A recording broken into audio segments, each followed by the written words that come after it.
Yes, it's Rabbi Betzalel back, the spiritual man. The point of life is to be spiritual? I don't know if that's the point of life.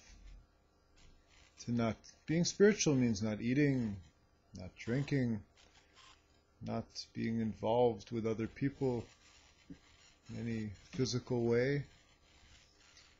No, the point of spirituality is to bring God's neshama into the world and bring the light out of the world. The world is a physical place.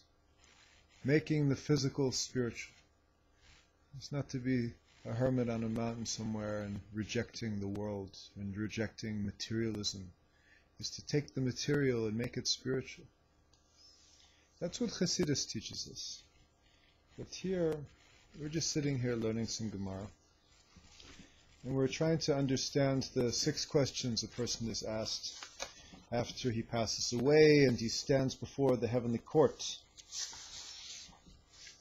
So, again, to review those 6 questions, Rava says that he'll be asked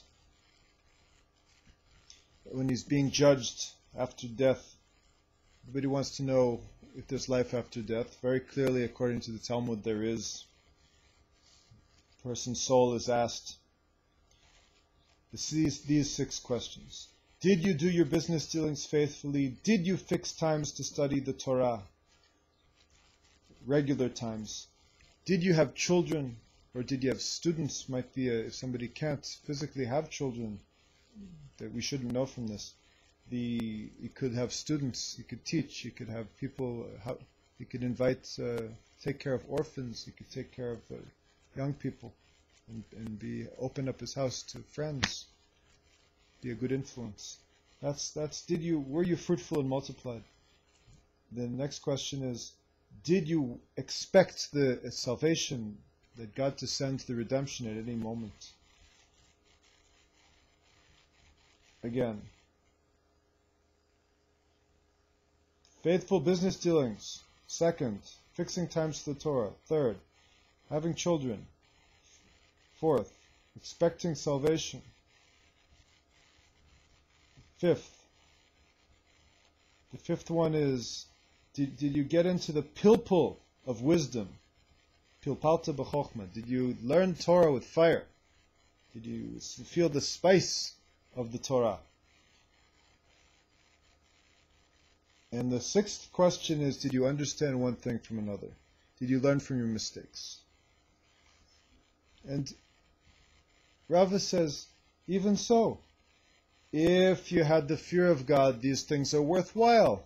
And if you did these things, these 6 things, all the answers are affirmative. Heavenly court. Holy judge in heaven, the one and only. The Av Beit Din in heaven. Av Beit Din means the head of the court. The court is 3 judges, and the highest of all judges is, of course, the one and only judge. The one who is revealed in the source of justice. The one who is beyond any name or description. And you stand before him and you say, yes, I did all of these things. Then they will know. Then they will say, did you have the fear of God? Did you have reverence for the Almighty? And if you did, all of these things, the good behavior that you exemplified with your life is worthwhile, and if not, it's not.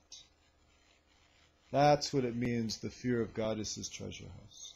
And that's what Isaiah meant when he said, it shall be the stability of the times, the strength of salvation, wisdom and consciousness.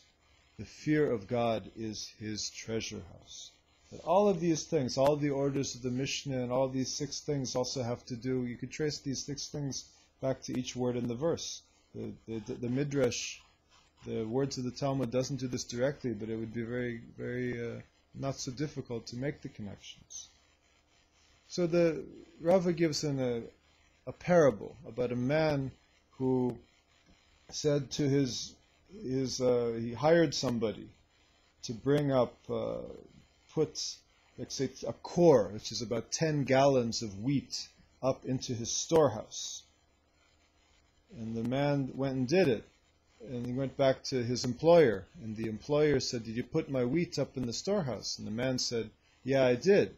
So the man said to the worker, "Did you mix and the word in the Gemara is the chumtin. Did you put a measure of chumtin, mix it in with all the 10 gallons, a kav of chumtin, which is about a smaller measure that would be strewn about the wheat, the 10 gallons of wheat? Did you mix in the preservative?" It's actually they used to use salty earth to preserve wheat. Maybe they still do in some parts of the world. I don't know. I'm not a farmer. But he said to him, "No, sir, I didn't put the chumtin in." So then the employer said, "It would have been better if you didn't put it all up then. Why'd you even bother putting up the wheat? It's just going to rot." So that's what it means. The fear of God is his treasure house. The preservative of wisdom is the fear of God. The beginning of wisdom is fear of God.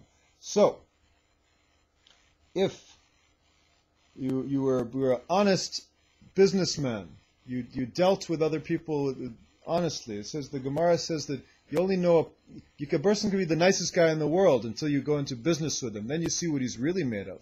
Then you see really if he's ethical.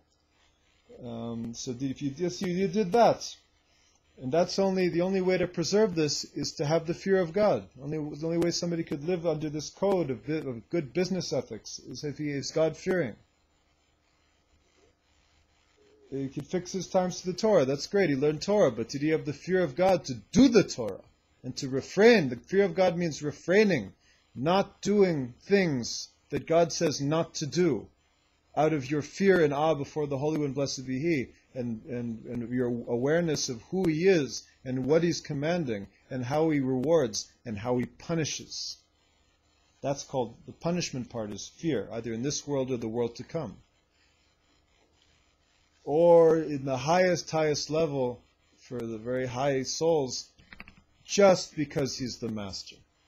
The fear and awe before the one in whose hand all things exist. That's the preservative. You could have answered all these questions, waiting for Mashiach. Did you have the fear of God to refrain from actions that prevent the Mashiach? The fear of God is his treasure house. Okay, next, God willing, we're going to we're going to look at the Kamarna Rebbe's usage, the Baal Shem Tov and the Kamarna Rebbe, how they explained this Midrash in the Tractate of Shabbat.